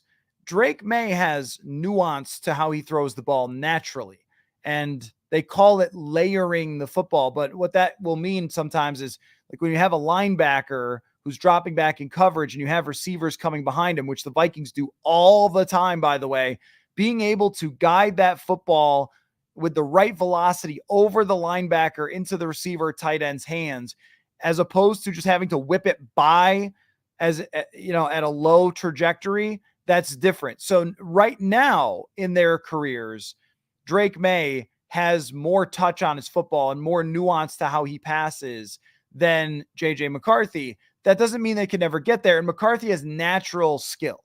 McCarthy has natural arm strength. And you saw that when he wound up. Oh no, camera died. We knew that was going to happen. Man, what a run it was for the camera though, right? Hold on. I'll get the, all right. What a run it was for the camera. I'll have to remember that an hour and a half is about as far as that camera is willing to go. We did a good job, though. I mean, we made it a long way before that camera died, but I'm going to have to charge it up to 100%. I didn't expect this. I didn't expect to wake up this morning and have this. Did you guys? Man. All right. We'll keep going, though. We're having a good conversation there. It's very exciting. Also, I feel like as soon as I turn this off, that what's going to happen is they're going to make the trade for whatever number 3 and number 4 overall pick. And then it's all this is going to be blown up. But a lot of the quarterback conversation, of course, will not be. Joe says the age on the quarterbacks ends up being somewhat of a notable thing because you could be really good at 19, 20 playing against 21 and 22-year-olds. And it's very impressive. Breaking out at 23 or 24 raises questions. I'm only like half in agreement of that. I think that the idea about a younger quarterback is that they, let me just turn this. There we go. That looks a little better, less washed out. So I think the idea with a younger quarterback is that there's more room to grow. Not necessarily that, well, like they beat up on kids and they were high schoolers playing in JV or something, but it's really more about how much farther can you go from where you were. And how can you make yourself into some better version? So if you draft Bo Nix, like he sort of is what he is. If you draft Michael Penix, he is what he is. If you draft JJ McCarthy and you're a coach and you're a developer of quarterbacks, well, then you're thinking, all right, I can work with these raw skills and improve them over the years. That's more of it than I would look at, say, the production. But Jaden Daniels, the guy who's gotten better every single year, had the big breakout season. I'm not worried about his age versus the other guys. I don't think, because he absolutely annihilated college football. It's like when you're a little bit older and if you just played pretty well in college football, okay, but he won the Heisman. He just like demolished everybody. Angel says, I honestly don't get why we signed Darnold if we have Mullins. Well, no, it is. No. I'm just going to move on from that. Like, Nick Mullins can't play a season. Like, if you draft JJ McCarthy and he has to sit for a year because he's not ready to play yet and they want to develop him and they want to take their time, you can't play Nick Mullins for 17 games. You just can't, especially if you gave up a next year's first or something involved in this. Which by the way is worth mentioning that at least as of this moment, they haven't given up the next year's first. They only next year's second. If they only give up next year's second and end up getting a top 5 pick, that would be incredible. That would be incredible. We'll talk about Kwesi Adofo-Mensah in a second, by the way. But yeah, I think Sam Darnold is a great decision. He's a veteran quarterback who's been through it. He's had the life experience of being a top draft pick. He's been a backup quarterback for a young emerging quarterback in San Francisco. He can start for an entire season if you need him to, and he's 8-9 in his last 17 starts. Yeah, so, and played pretty well for San Francisco last year. That's fine. Yeah, that's fine. Sam Darnold, 10 guys, do we think $10 million is a lot of money? I've seen this on Twitter. Oh my God, they paid Sam Darnold $10 million. They pay starters $50 million. It's fine. It's a 1-year contract. He's there to make sure you got somebody in case you need to develop your quarterback for a year. It's fine. Sometimes when we try way too hard to be like, what are they doing? Like, that's you're trying way too hard to Nick Mullins. What's Nick Mullins' record if they play 17 games? I mean, that is a total tank season. Do you think, that's not competitive rebuild. That would be total tank. Jazzman says, I would think that they make this trade knowing what QB they can get. At 3, they would be at the mercy of the other 2 teams. I think your logic is fair. I just don't know what Washington's going to do. They are a total wild card. I do not know what they're going to do because until proven otherwise, they're still Washington. They could do some crazy stuff, but what you're saying makes a lot of sense. Or they're totally comfortable with all of the quarterbacks. That if they've evaluated and they feel like all of them could be franchise quarterbacks. So just say, for example, last year, if they looked at CJ Stroud and Anthony Richardson and said, hey, either one of those guys, I'd be comfortable with as my franchise quarterback. Let's try to trade up and see what we can do. And of course, it didn't come to fruition, but both of those guys were evaluated very, very high. And if the same thing is the case for right now, then they might just need to get to the top 4. And Kyle asks, why do I keep mentioning top 4 rather than 5 with the Chargers? That's because of the New York Giants. If they were to get at number 5 and the Giants or even the Broncos or the Raiders wanted to pull off some crazy stuff and jump from behind, then they would be able to do that and get to number 4 with Arizona if they went really crazy and all in. So you'd have to be 100% sure that Arizona was going to pick Marvin Harrison if you're going to be at number 5. You have to be 100% sure that the Giants aren't going to call them up and say, hey, we want to move up to number 4. We'll give you next year's first. And the Giants got to want a quarterback. They have to want a quarterback. And if there's going to be a holdup to this whole thing, you know what I think that it's going to be is that after the Vikings have shown their cards here by trading to get the 23rd overall pick, I'm going to guess that there's other teams that are making those phone calls being like, whoa, before you guys do it. Or, hey, if you're Arizona or Washington or the Patriots, you're like, all right, so we know what the Vikings will trade us because they just got this. What will someone else trade us? Robert says, look at the tape as if I won't say it. Anyway, Daniels is clearly more NFL ready than May. I'm not concerned about that. And I also don't know that you can identify footwork reading defenses. And he also doesn't throw in rhythm that well all the time. I like all these quarterbacks, by the way. No matter who they do it for, that's great. But NFL ready is not part of the evaluation. It's just not. NFL ready is kind of a myth because, Anthony Richardson was thought of as a guy who was not supposed to play right away, looked great to start or really good. Josh Allen was not supposed to start. He came in week 3 and beat the Vikings and played well and became one of the best quarterbacks in the league. NFL ready it's just one of those things that people say, But I look at if they're picking a guy at the very top, you have to be willing to do whatever it takes to make sure you maximize him, including even if that's developing him over a year rather than playing him right away. But I mean, yeah, look, whether he's NFL ready or not. Okay, yeah. Whether he's NFL ready or not is just not that to me is just kind of a cliche. It's not even I don't know. It's just not something that I would evaluate really at all. As far as the pick, you're looking to have someone as your quarterback for 10 years. So if that takes not playing them till week 8 or something, like I don't care. That's fine. That doesn't concern me at all. All right. Let me scroll through a few more here before I pop off, and got to write something about this. And got to go on ESPN radio later this afternoon. That's cool. What about a trade for Herbert? I don't know how like this comes up, but is that something that it's like out there? Like if you're Jim Harbaugh, that's why you took the job. And also there's the dead cap that everyone's going to tell you about. So, but I don't think that's possible. If it is, it's crazy, but I don't think that's possible. Let's see here. Why wouldn't they trade Herbert and pick JJ McCarthy? Because Herbert's already a really great quarterback that they should try to win with. That's why you hire Jim Harbaugh. You don't hire Jim Harbaugh to sit around and develop a quarterback over years.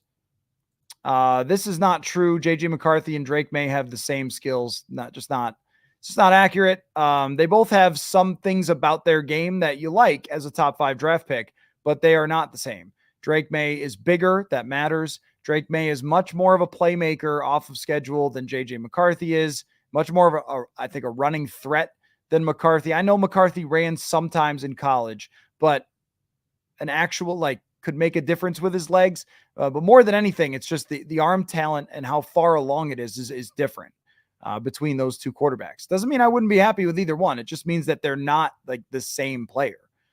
But if they draft McCarthy, you've got a chance to go win with him.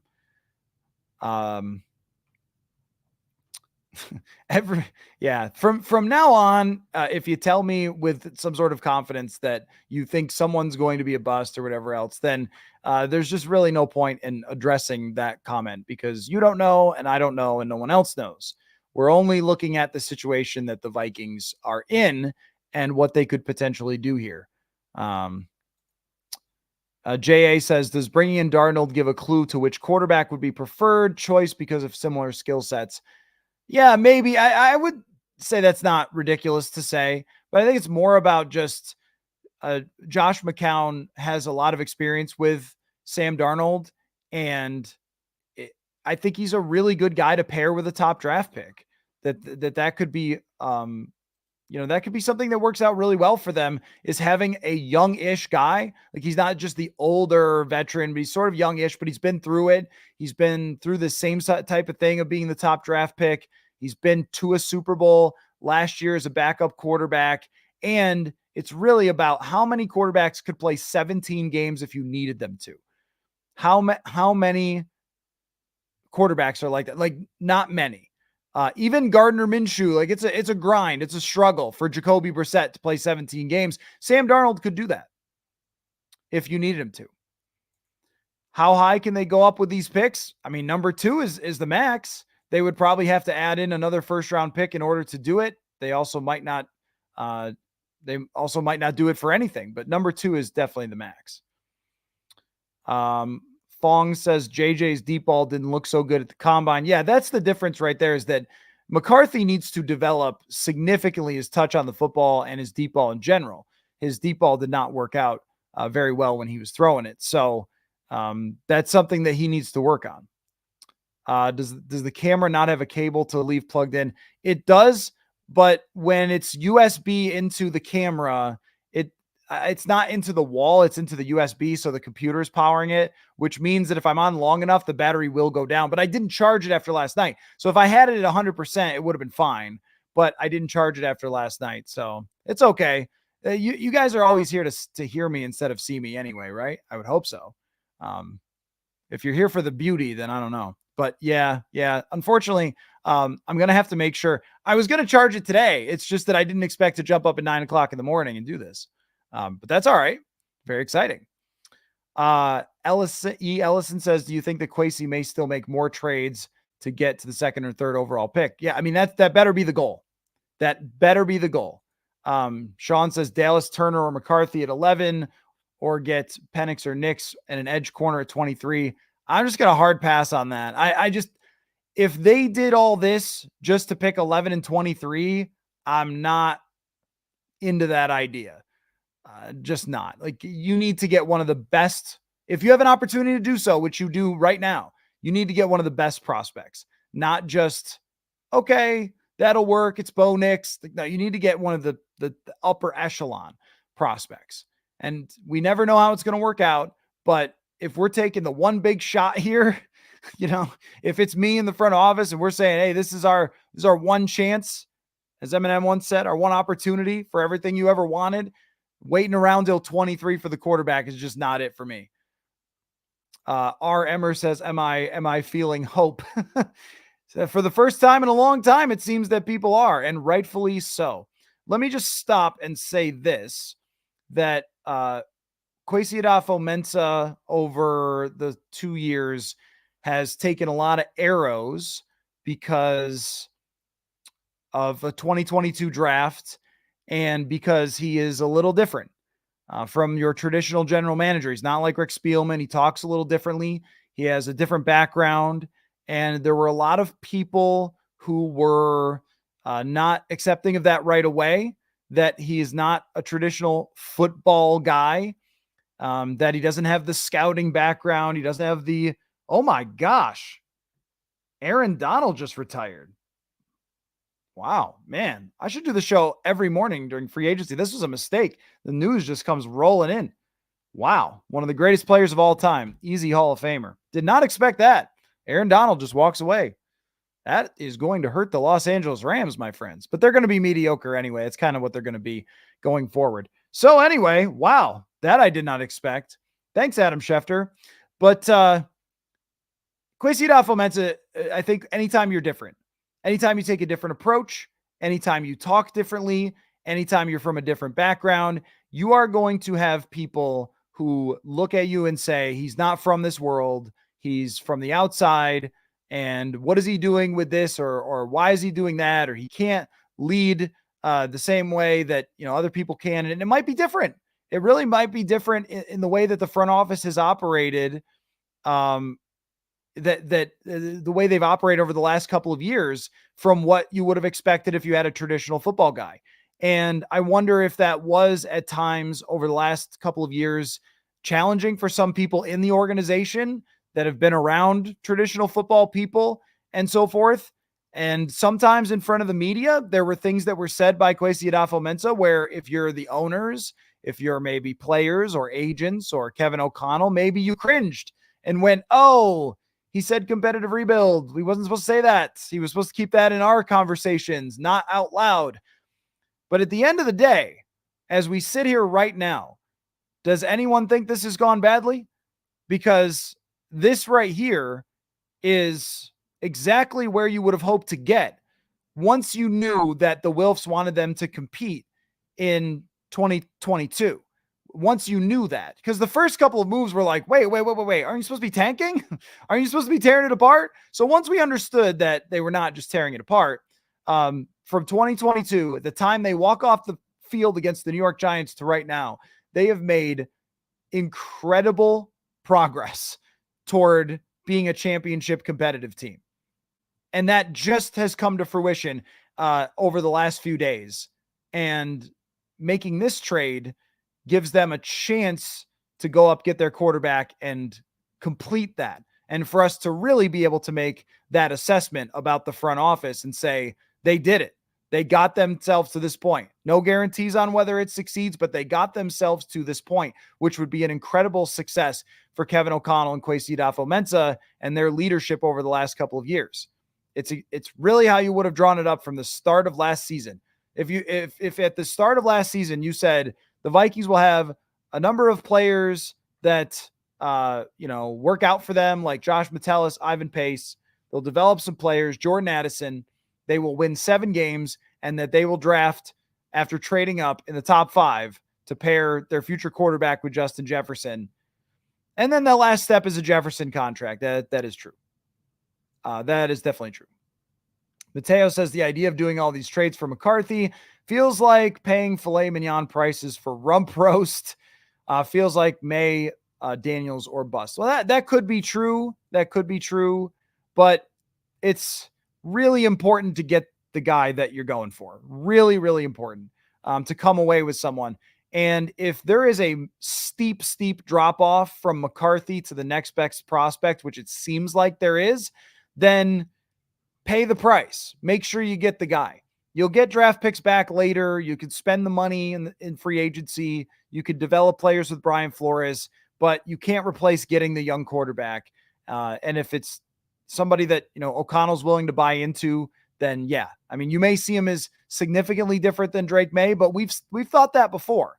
The key has always been that the people who evaluate quarterbacks see them as a first round pick. Once that happens, then the odds are kind of similar that anybody works out. Josh says odds that a player, Darisaw or Addison, being involved. I think that's pretty low. Pretty low. If they were to do that, that would make life harder on the potential quarterback. If trading away Addison was the only way they could get Drake May, I think I would do it. But that I would not feel great about that because Addison is a very important part of this. And Darisaw is definitely a part of this. One of the things, like sometimes you guys do a lot of Madden trades. Michael says could see Brian O'Neill being traded. Like you're not wrong that it's possible, but like Brian O'Neill just isn't worth a lot. Like if they were to put him out on the market to trade him, he's not incentive for a team to give you a top 5 draft pick or to get you over the top. He's probably worth a 4th or a 5th round pick on the trade market. He's much better with you than he is trying to trade him somewhere else. Aaron says a trade with the Bears would give them 9, 11, and 23 and a future first round pick. I'm not so sure I hang up the phone. I don't really know what you mean by that. Like how are they getting number 9? I don't, sorry, I just don't follow, but they're not trading with the Bears in this trade. The Bears are not going to do that. So, batteries not included. Yeah, I know. Sorry. Andrew says, you keep mentioning the owners meetings in Orlando. I'm not familiar with these meetings. Can you talk more about what they are and what you'll be able to learn there? Yeah. So every year the owners all get together. It's called the owners meetings. So it's like, it is what it is. It's nothing more than you think. That they get together at a hotel. Sometimes it's in Arizona. Sometimes it's at Orlando, and they go through a bunch of stuff. They have these big meetings and they talk about rules stuff. I think they vote on some things. I don't know, whatever. I've never been inside. No one's inside the room because it's only the owners. So I don't know what everything that they talk about. And all the teams send their coaches, their general managers down there. They have meetings as well. And we get availability with usually the owner and the coach. Now, I've never gone before because normally it's kind of like go to the combine or go to the owners meetings, budgetary type of thing. But with the fact that they're in a position to draft a quarterback and the owner's going to talk, yeah, I'm going. But really, am I going to Orlando for maybe an hour of talking to 2 people? Yes. But also we're going to do reactions to that podcast from down there, and it's Orlando. So, like it'll be warm, I guess. But yeah, that's really all it is. I mean, it's exactly what it sounds like. All the owners fly in to this hotel. They have meetings all day. Coaches are down there. I don't know if GMs go too, but coaches are down there and they all have meetings. And then that's pretty much all it is. So I'll be down there. All right. Harbaugh is crazy enough to trade Herbert. Yeah, that's true. Trade for Fields? No. Nope. Not after this. Not after this. That never made any sense. Really didn't. So, all right. So, we've kind of run through a lot of the different options here. I think it's probably a good time to take a break. Also, I could use some breakfast because another instance of popping out of bed, waking up in the morning and going, whoa. Yeah, Aaron Donald did actually retire. That was not fake. The Vikings could trade number 23 for Fields. No one's trading anything for Fields. He's not good. Let it go. Let it go. I don't know what Justin Fields did to people.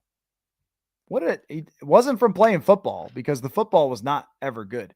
So anyway, this right here, here's what I was wondering.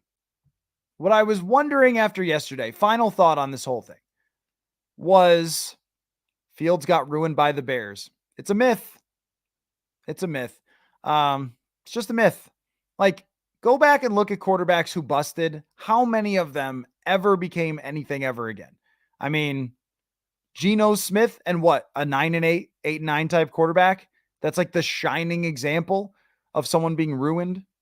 You know, I will charge my camera. I definitely will do that. So anyway, well, just a final thought is, this is a big stop off on the route to where they need to go. This is an absolutely massive decision and move for the Vikings and Kwesi Adofo-Mensah. And this could be the type of move that slingshots them into the top 5. I think that they already must have an idea that can happen. So we're going to keep an eye out for that. That could happen today. It could happen 2 weeks from now. Who knows? Right. But this is a massive step toward completing the circle of where they set out to go this offseason. And when they talked about having plans, if Kirk Cousins left, this sounds like this was their plan already in place just a day after talking about Cousins leaving. And also, does anybody miss it? Does anybody miss it on this day? Does anybody miss it the last 6 years? Not me. So thanks everybody for watching, and good chance to be back. And yes, I will go charge the camera. Yeah, I could be back in 30 minutes. Like, the phone's going to be on, trust me. So thanks everybody for watching / listening. This is an official emergency podcast. Yes, Michael, for sure. Absolutely. When I don't even really have time to set up and I just throw things on and fire away. That's the emergency. When it turns into a little bit of a disaster over here, that's the emergency part. But we'll definitely be back for another one. So thanks so much, guys, and we'll see y'all again soon. Thanks for stopping by and for the great participation. Really appreciate it.